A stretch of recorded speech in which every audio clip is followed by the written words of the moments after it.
What's up YouTube? Bobbles and Ball Cards back with another video. Today's video is going to be a little bit different. It's not going to involve in opening any packs.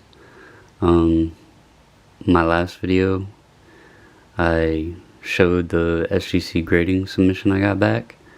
That led to some questions people had on Reddit regarding inspecting cards, prepping cards, sending cards for out for grading, things like that. First off, I want to say I hope everyone is doing well during this pandemic.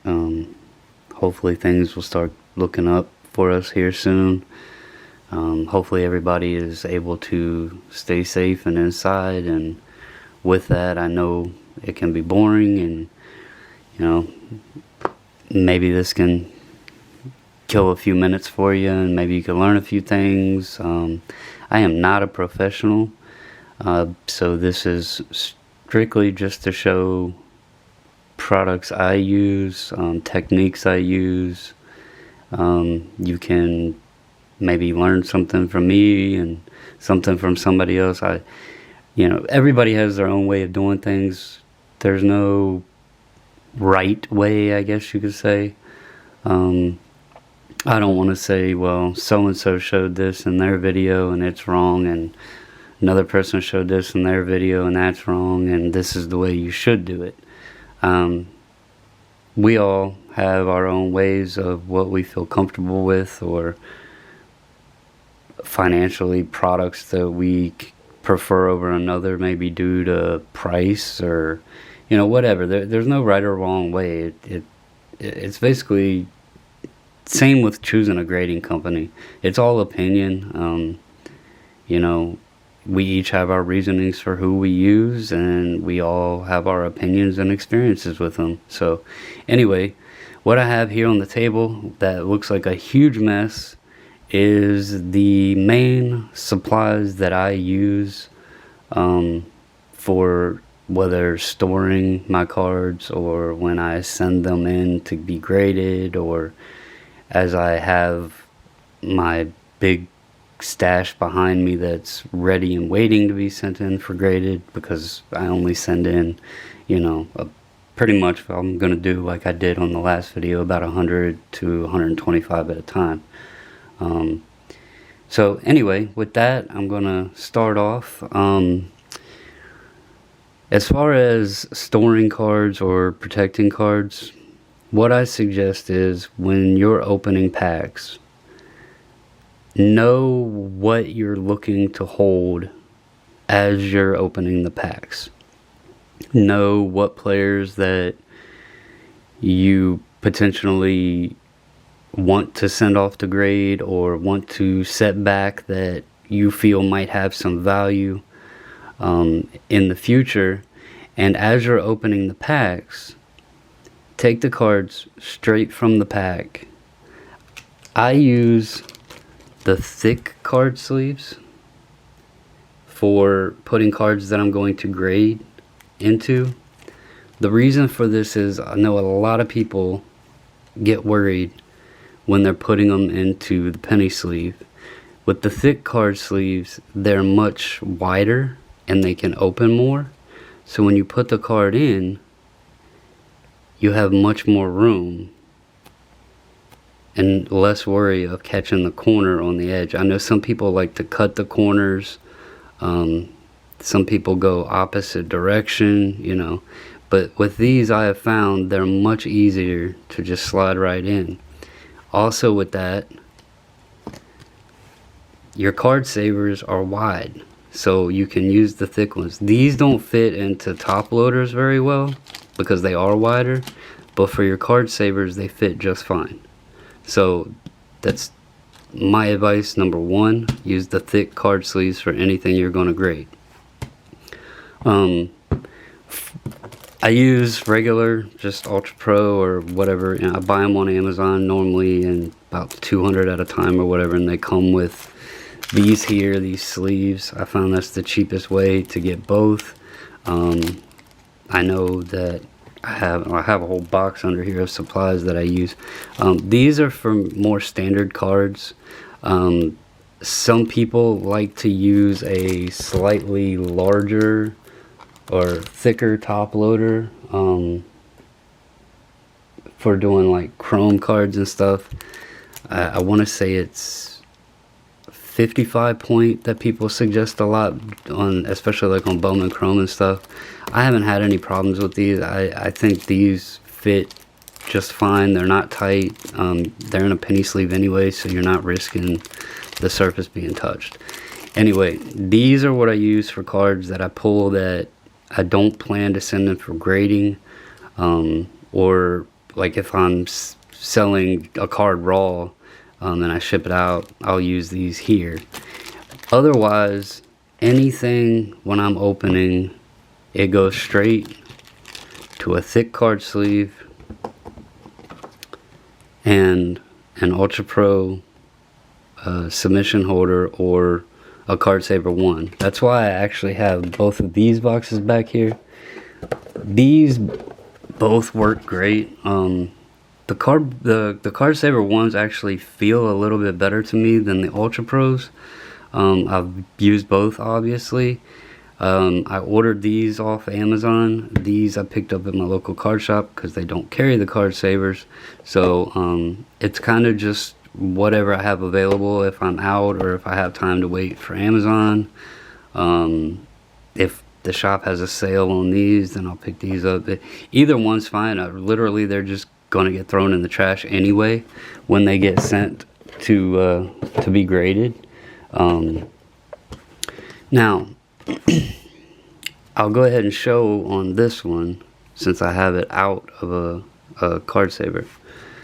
And again, I do have one each here of Card Saver 1 and Ultra Pro.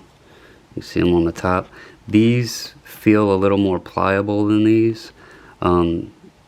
So these might be easier for some people. But I've had the question of, are these safe? Because people, and when I first started, I felt the same way. I was scared to put the cards in them. They're like, how do you get your cards in there without damaging them? Well, especially on the Ultra Pro ones, because they are a little bit thicker and not as pliable. Here's what I do. After I have the card in the penny sleeve, I take my hand and I slide my fingers in, and I'll actually kind of just bend this back and forth to get it kind of opened up to where it's pliable. Then I'll hold the top right here with my finger so I can slide in without the edges touching. From that point, I'm not pushing on the top. I'm actually just grabbing the top of the card, squeezing the side a little bit, and just sliding it in. It doesn't need to be all the way down here to the bottom. Once it's in there, that thing, I mean, it's not going anywhere. So that's how I do it for putting the cards in the semi-rigid holders. Now, if you don't feel comfortable with that, there is a trick to this. It will take you more time, but if you want to be cautious, cut the side to where you can open the Card Saver up. Then slide your card in there, tape the side back. No risk of damage. Now, some other supplies I use here are these sticky flags. Now you may ask, why are you using sticky flags? The purpose of the sticky flags, and I'll take this one back out to show you. If you're worried about getting the card in, then what about getting it out? What I do is I'll take these and I'll just attach it up here to the top on the penny sleeve. Then I'll take my card, slide it in, and voila. This gives the grader, or myself if I choose to pull cards back out to look at them, something to grab and pull the card out no touching the card at all. They can pull it out, take it out of the penny sleeve, and go about the process.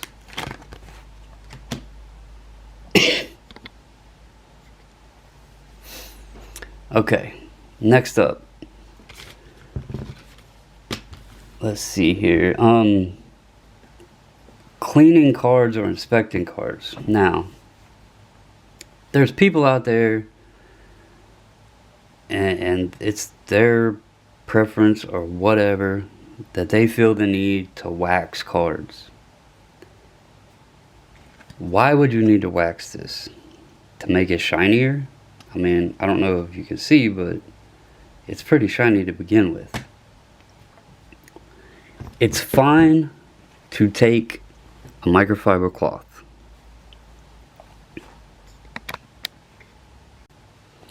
and wipe down your surfaces to get fingerprints or, you know, dust or whatever it may be off. These, I'll show you here. This is a huge microfiber. I mean, it's huge. You can buy these at your local Walmart. I think it was $3, $3 or $4, something like that. It also comes with a little bottle of cleaner. You can normally find these in, most Walmarts have the little eyeglass section where like the eye doctor and stuff is inside the store up front. You can get a little kit that'll have this and that. If you notice, this one is cut. What I normally do is where the folds are, you'll have little squares. Cut out little squares from this cloth and you're getting 12 pieces off this one cloth. So if it gets dirty or whatever, toss it, use another square. I'll take this one out just to show. Now, you look at this card, there's some dust on there, you know, put your fingerprint on it. I don't know if you guys can see that, if it'll show up on camera, but I just put some fingerprints on there. Take the card and just gently wipe. Don't sit there and go all over it or whatever. Just gently wipe from end to end. And your card is clean. Now, sometimes, I just dropped it, sometimes I'm sure you've seen cards that may have like a residue on it or something out of the pack. If it looks like that it will come off, do not wax the card. There's no point. You're risking leaving chemicals on it, maybe even stripping the polish on the card. Maybe not getting all the wax off. It could make your grade even worse. What I will say, and I know people say, oh, well, that, you know, don't use chemicals, whatever. This is pretty much just like alcohol and water. I don't know if it tells what's in this, but all this is glass cleaner. It's essentially like water. It might have a tad bit of alcohol or something in it. I'm not 100% sure. Don't spit on your card. Don't run it underwater. But if you must, or if you need, or you think you need to put something on your card, or if there's like gunk that you want to try to get off, this would be the only thing I would use, would be an eyeglass solution. It works on, obviously, eyeglasses, which a lot of are made out of plastic and very sensitive to scratches, so it's not going to damage your card. It's not going to leave a chemical residue or anything like that on the surface of your card. Anyway, the next things that I use,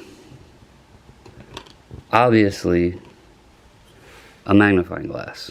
Now, I don't know how well the camera will pick this up, but as you can see, I don't know what magnification this is, but you can see the corners, the edges. You can kind of see the surface here. check them. Check your corners, check your edges, check your surfaces, especially on prisms, optics, any kind of chrome card. That will be the one thing that you'll get dinged on that you may not even recognize. I'm using this card as an example because this one here, if I had to say, it would 10. Even, you know, well, I've dropped it and stuff now, but the centering's good on it. You can tell these edges here, this down here, the back, the centering looks pretty good. If I had to guess, this card is a 10. Now, let's see. I think I have one here. This one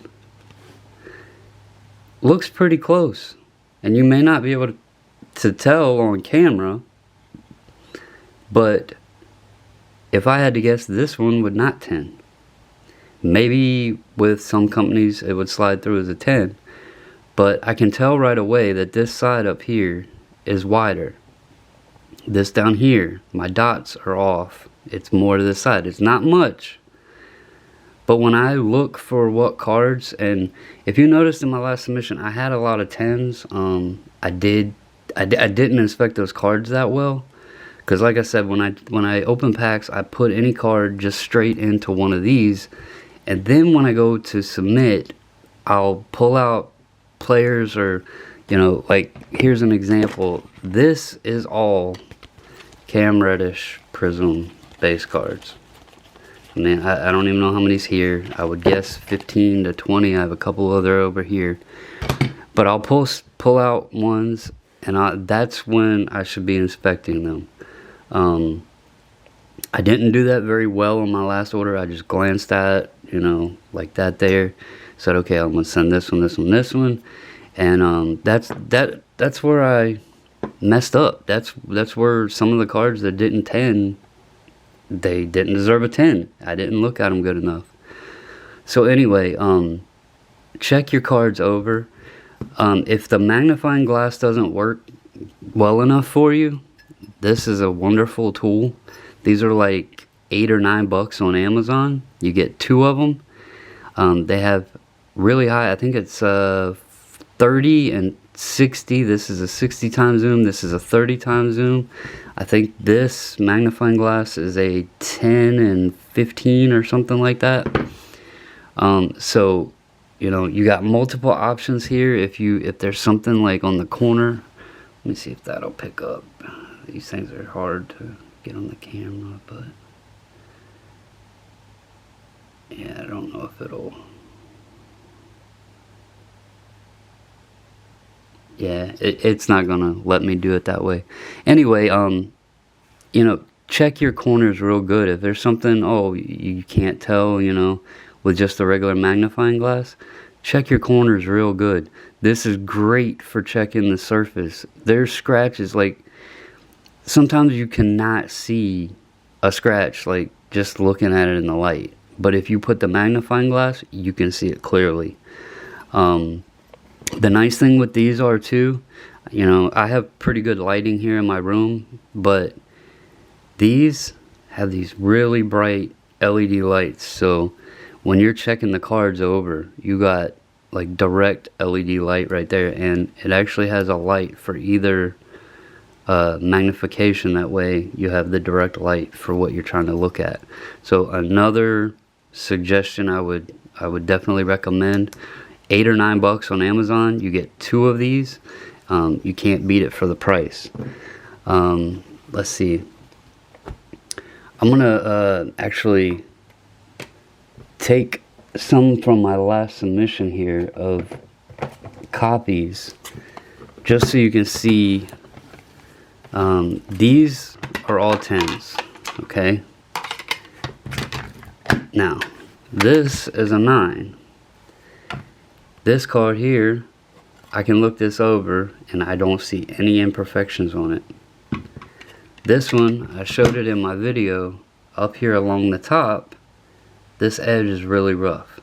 If I had inspected these better before I sent them in, this card would have never went. I knew it wouldn't have 10'd. You know, a 9 isn't bad. Don't get me wrong. 9's not bad. 9.5's not bad. You know, we can't always expect 100% return on a 10. That's just, it's really humanly impossible. I mean, I don't know, maybe someone does it, but when you send cards in, you cannot expect to get all 10s. But inspecting your cards can improve your chances. So, on this Acuna, let's see where to go. Right here. Here's the difference in a 10 and an 8. I knew right away what happened with this card. I didn't notice it, and I can't get the camera to show it really. But this corner up here, it's not creased or anything. It doesn't have white. It's just, it's kind of just like turned up a little bit. So that, you know, obviously dinged it. And then right here where the dot is in his name, there's actually a little dimple on the surface. So did this card deserve an 8? Definitely. Should I have inspected it before sending it off better? Definitely. My fault. And then this Tatis, I'm actually surprised this didn't get lower than a 9. I'll be honest, on this corner right here, it's got whiting. And then along the top here, it's almost like when they printed the Topps foil, the logo right there, the machine must have had residue on it because there's like silver foil along the top. It probably will not show in the camera, but another example, if I had looked at this, I wouldn't have sent it because I would have known, okay, that's not going to 10. When we send cards in, although 9s are acceptable, we're spending money to get the most return for our cards. So, with that said, you want to make sure to send your best cards. You want to make sure that if you visibly can see something, especially on modern cards, because an 8 or a 9 could literally sometimes kill your value, and you just spent the grading fee to sell a card for what you could have sold it for more raw. And I'm not the type of person, I'm not going to take the time to crack this case and sell it raw without disclosing that the card has an issue. I'll take my hit, I'll get what I can out of these and let them be. So yes, we want 10s.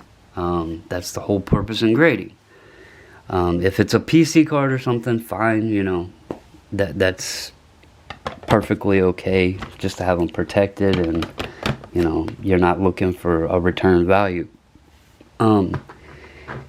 Now, here is another example of when I say, when you open packs, put the cards straight in Ultra Pros or Card Savers, whichever.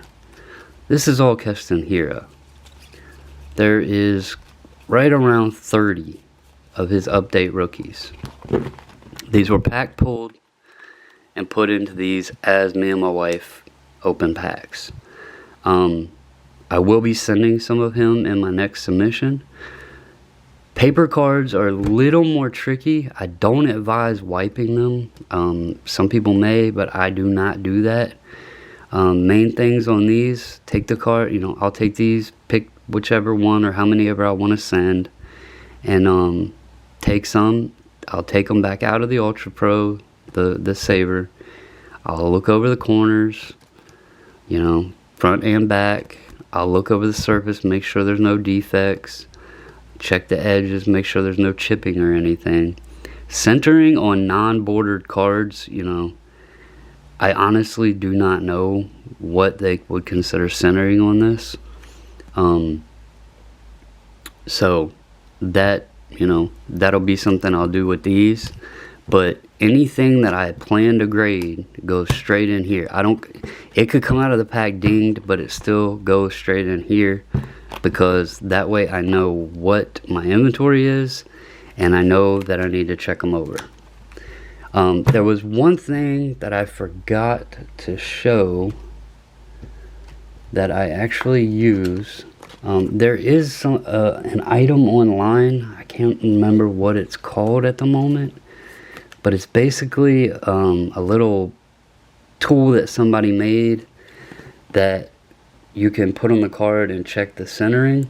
What I use is one of these, a little plastic like ruler protractor thing. And basically, if like a card like this with a square border, I'll basically put it in, make sure it's in the sleeve, and I'll just take, you know, and measure what I think the measurement is side to side and see how close it is. So another little handy tool if you have a questionable, you know, eyeballing is great. You know, like if I had to look at this one, it looks pretty good. But if I had to say, it's over this way a little bit and down towards the bottom a little bit. So just out of eyeballing it, it's pretty close to being centered, and most cards you can tell. But if you ever have a question, like on this one, if I was like, well, is that just my eyes or is it off centered? You can take this little ruler, put the card in the sleeve, and just measure your top to bottom, side to side. Big help with that. Here's something else I use. This isn't for sending off or anything. This is more of a storage purpose. It's these Ultra Pro graded card sleeves. These fit Beckett, and they will fit the SGC cases really good.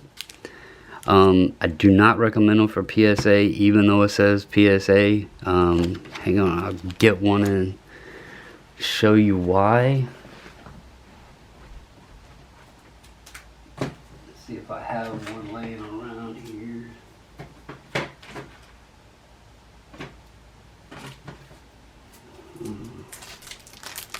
I'll take this out.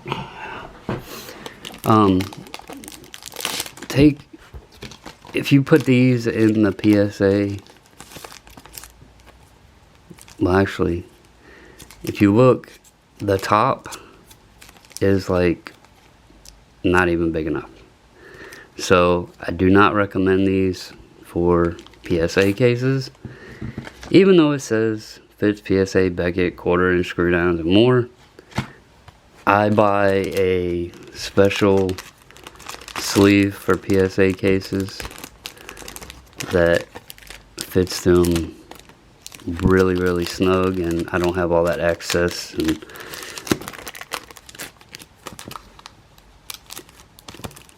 But card sleeves,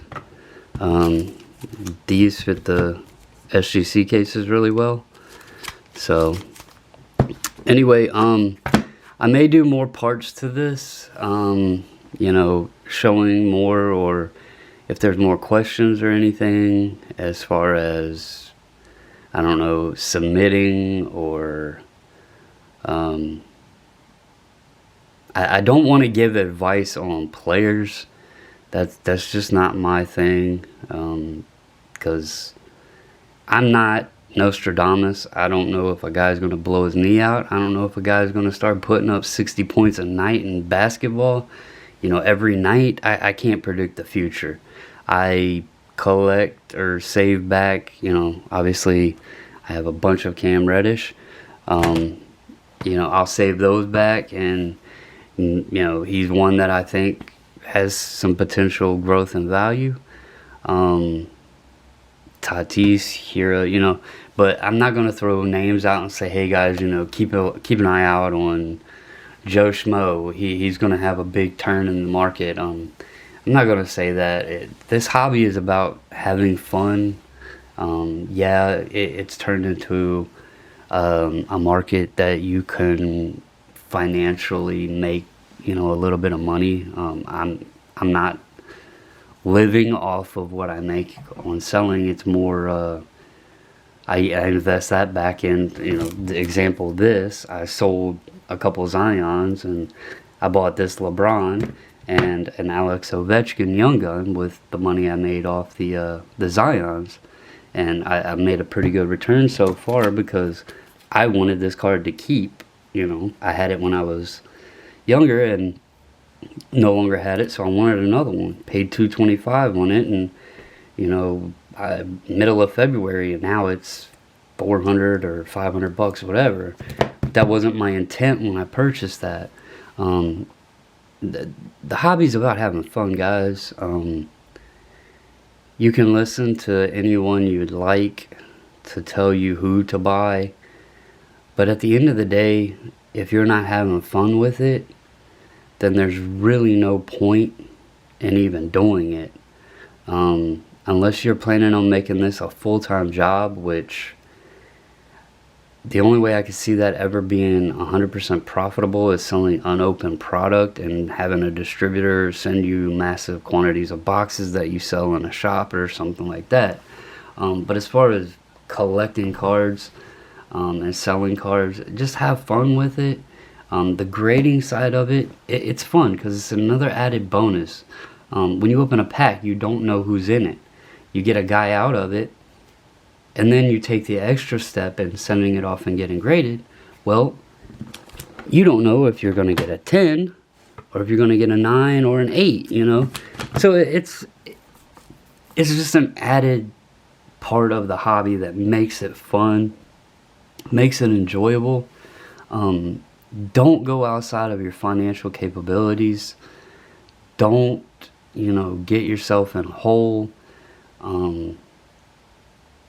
Yeah, and let's just do our own things, guys. We all have opinions. We all give advice to each other or give suggestions or whatever, but I'm nobody.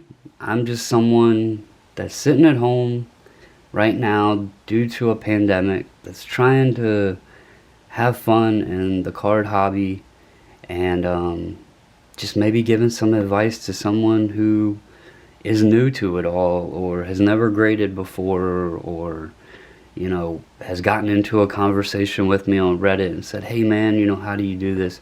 That's all this video is for. You don't have to go buy all the supplies I do. You don't have to use the thick card sleeves. You don't have to put your cards right into a card saver just because I said to do it when you take it out of a pack. That's just how I do it. And you're more than welcome to do the same. If not, find what works for you guys. That's what the hobby is about. Collect your favorite players. Collect people you like. Collect the teams you like. If you're trying to make some money off of it, that's great too. If you want to hold every single thing that you ever get, that's great. If you don't want to grade cards, that's great. That's why it's a hobby.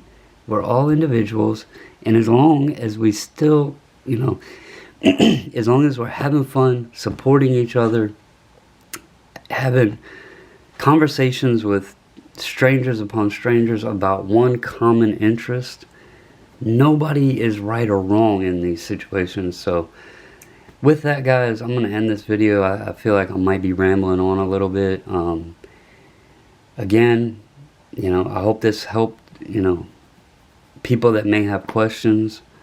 Feel free to reach out to me on whether it be Instagram at Baubles and Ball Cards.